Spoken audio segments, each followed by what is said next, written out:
তো সকাল সকাল হয়েছে আজকে আমি আমাদের পুকুর পাড়ে গেছিলাম। তো ওইখান থেকে হয়েছে কিছু মরিচ ছিল, ওই মরিচগুলা নিয়ে আইছি। আর এখানে হয়েছে এই যে 3টা ঝিঙ্গা, আর হয়েছে এখানে অনেকগুলা বেগুন। তো অনেক বৃষ্টি হচ্ছে আমাদের এখানে, তো বৃষ্টির মধ্যে গিয়ে এগুলা নিয়ে আসলাম। আর চাল কুমড়াটা কিনে আনা হয়েছে। তো আজকে আমি চাল কুমড়ো রান্না করব।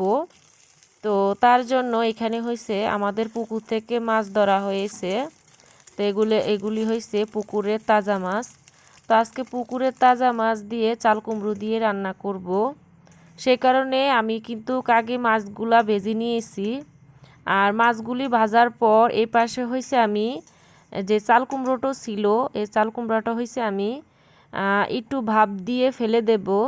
তাহলে চাল কুমড়োর মধ্যে যে একটা ফ্লেভার আছে সেই ফ্লেভারটা আর আসবে না, সেই কারণে। তো এই পাশে হয়েছে আমি যে মাছ ভেজেছিলাম, এই মাছ ভাজা তেলের মধ্যেই আমি আর একটু তেল দিয়ে তারপরে হয়েছে আমি এখন পেঁয়াজ কুচি দিয়ে দিয়েছি। আর তারপরে হয়েছে এখানে কিছু কাঁচামরিচ কুচি ছিল, সেগুলো দিয়ে দিলাম। আর আজকে সম্পূর্ণ রান্নাটা আমি কাঁচামরিচ বাটা দিয়ে রান্না করব। তো তার আগে আমি এখানে পেঁয়াজ রসুন বাটা দিয়ে দিয়েছি, আর হয়েছে এখন কাঁচামরিচ বাটা। তো এখন আমি ভালো করে সব মশলা দিয়ে তারপরে হয়েছে আমি এই মশলাটা কষিয়ে নিব। আর দেখবেন মশলা যত কষানো হয় তখন কিন্তু তরকারির টেস্ট আরও ভালো আসে।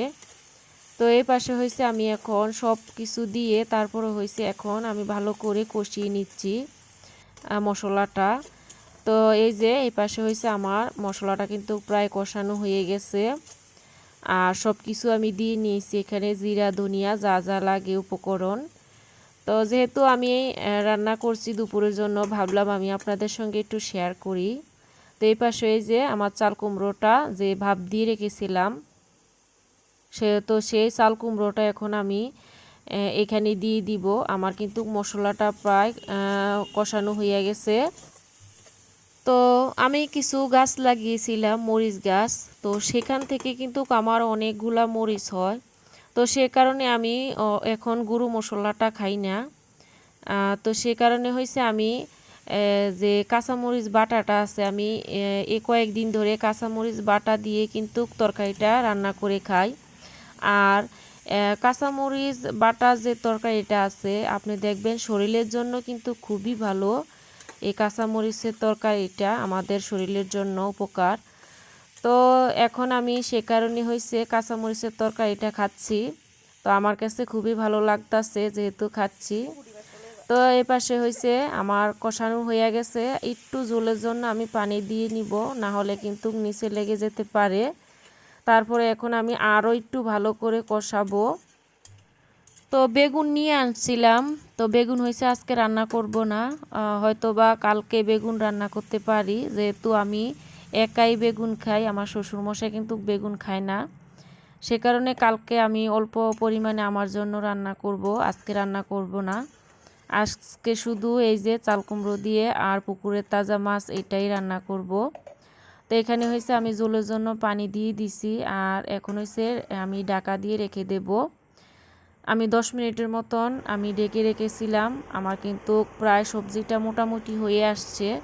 তো এই পর্যায়ে আমি এখন এই যে ভেজে রাখা মাছগুলি আছে সেই মাছগুলি আমি এক এক করে হয়েছে এখন দিয়ে নিচ্ছি।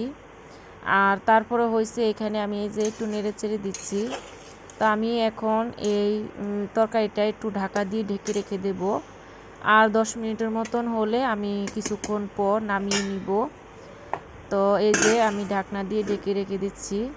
তো আপনাদের কাছে আমার রিকোয়েস্ট রইল, আপনারা প্লিজ আমার ভিডিওতে একটা লাইক দিয়ে আমার ভিডিওটা দেখবেন। তো এই যে আমার কিন্তু ফাইনালি আমার রান্নাটা হয়ে গেছে। এই যে তো কেমন হয়েছে অবশ্যই জানাবেন।